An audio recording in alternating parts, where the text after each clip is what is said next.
क्या आपको भी लगता है कि मंदिर में 100 रुपये दान करने से आपके सारे पाप कट गए?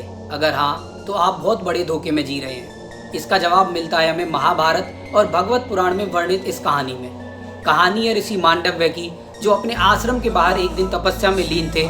तभी कुछ चोर, जिनके पीछे राजा के सैनिक पड़े हुए थे, ऋषि के आश्रम में अपनी चोरी का सामान रखकर भाग जाते हैं। सैनिक, जिन्हें लगता है कि ऋषि ही चोरों के सरदार हैं, उन्हें पकड़कर राजा के सामने ले जाते हैं।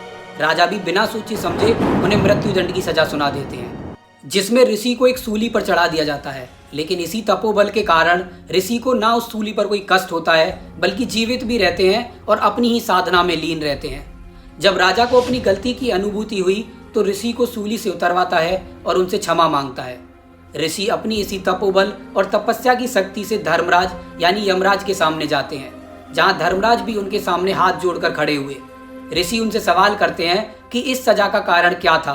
तो धर्मराज बताते हैं कि ऋषि, जब आप बालक थे तो आपने खेल खेल में एक छोटे से कीड़े को कांटों से छेद दिया था। यह उसी कर्म का फल है।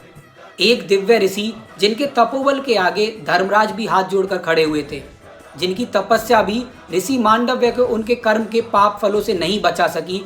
तो सोचो, आप कैसे 100 रुपये दान कर अपने पाप, अपने कर्मों से बच सकते हैं। सोचो।